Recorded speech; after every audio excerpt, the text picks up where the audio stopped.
again.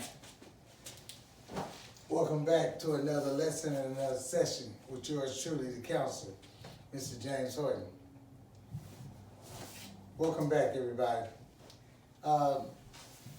This evening's class, and it is the evening, this evening class will be a class called The Act of Not Reacting with yours truly, the domestic violence counselor, Mr. James Horton. We're going to start off, it says, the act of not reacting. One would say, what do you mean, counselor? What do you mean, the act of not reacting? Well, there's lots of situations you will find yourself in, or I or anyone else find ourselves, whether it's on the job, whether it's on the block, whether it's at a party, a club, just any gathering, a family gathering, Thanksgiving, and so forth.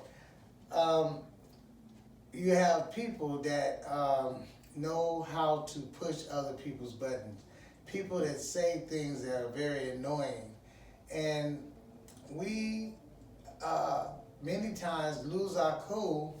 And when we lose our cool, it's because we're reacting to what someone did. And I often have scenarios about that. I have scenarios about if you or I were to see someone that is judged with a mental issues or mental imbalance, what we call crazy. And we know, and everybody's been knowing for years, that this individual may be have a few screws loose. We seem to react differently to those people that we know have a problem versus the other people that also have a problem, but they're not labeled yet. They're not actually labeled as crazy or something wrong with them. So we kind of bite. Instead of holding our cool and taking care of ourselves, we bite and begin to act as though they're acting in the way they're acting.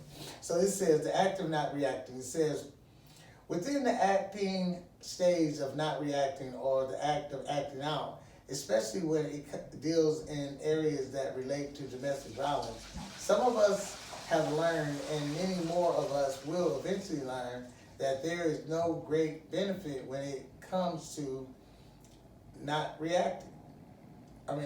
Comes to reacting.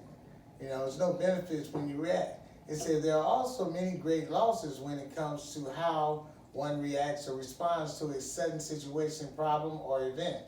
52 weeks of domestic violence classes.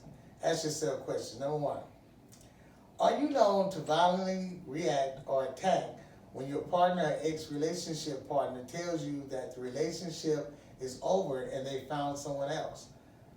Are you known to react when you get the news, when you get the pink slip?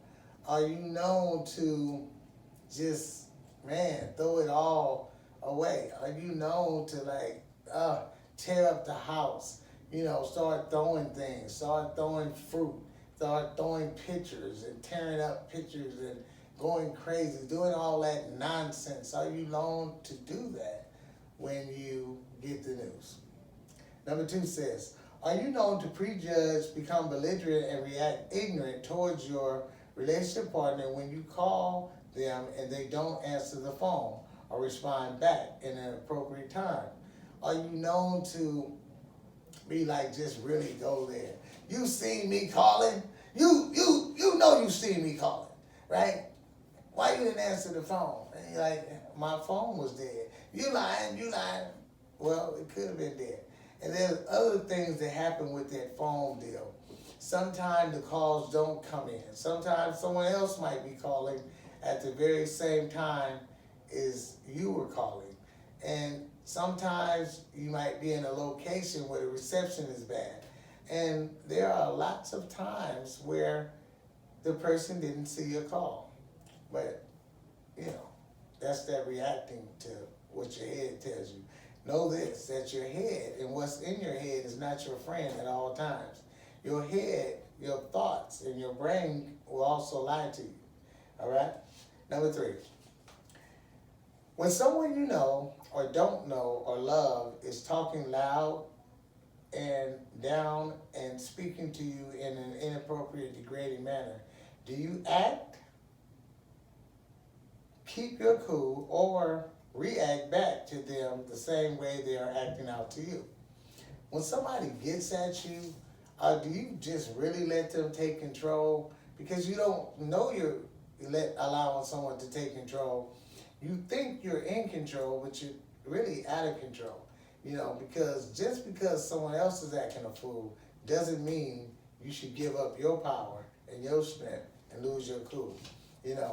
Only you can prevent forest fires. Remember that. Only you can prevent forest fires. That's a shot for you from the counselor, right?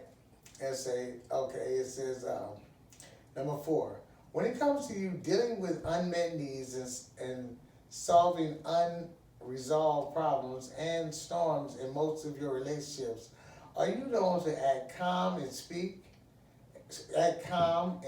help through the storm, or do you react by cheating with someone new outside of your committed relationship?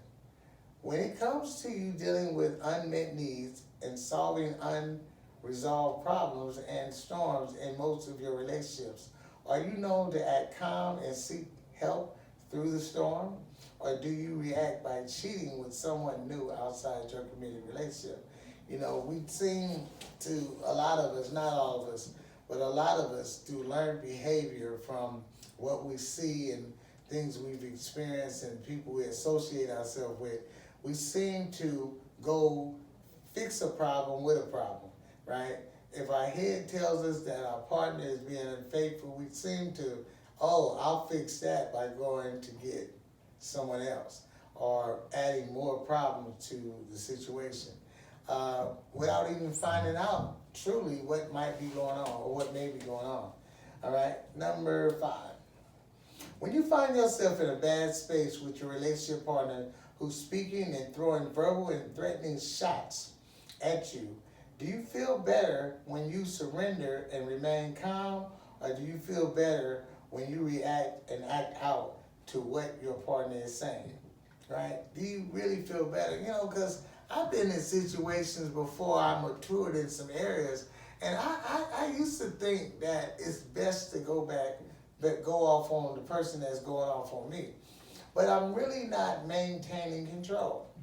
I really feel bad later, especially getting up in age. I'm, over 50. And getting up in age, you can cause yourself to have an heart attack or a stroke by allowing yourself to boil over. Pressure busts a pipe. So you don't want to have too much pressure on the inside reacting back, because you're not releasing anything to stay calm. You're irritating yourself more to have some kind of, aneurysm or heart attack or stroke. So remember that, right?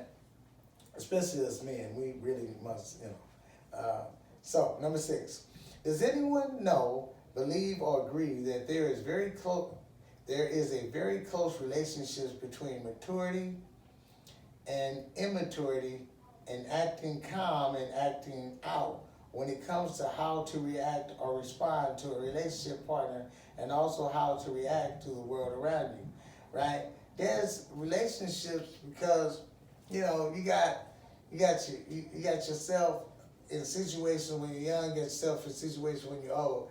But sometimes even the little child will come out and you start responding very much like you responded when you were 7, when you were 8.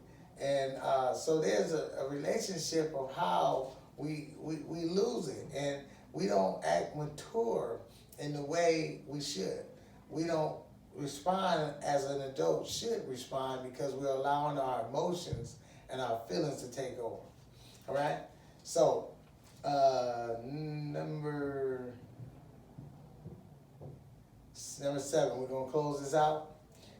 When it comes to the act or acting out process within relationships, are you known to receive healthy, positive respect more easier than you receive the negative with your partner? When it comes to the act or acting out process within relationships, are you known to receive healthy, positive respect more easier than you receive negative from your partner? I mean, sometimes I don't know. I don't think that we should be um, receiving the negative easier than we receive the positive. You know, but some people seem to want to be yelled at. Some people seem to want a good argument. Some people even believe that it makes good sense to have a good fight before you go to the bedroom. But those are some other issues. You might need to talk to someone probably outside the counseling realm with me, you know, because it goes a little deeper. It gets a lot deeper, you know, and I can't explain everything. You know, I mean, I even have to go get help, you know, to build up, to be able to talk to you guys, you know. So that's going to be it for yours truly, the counselor. Thank you again for attending my class.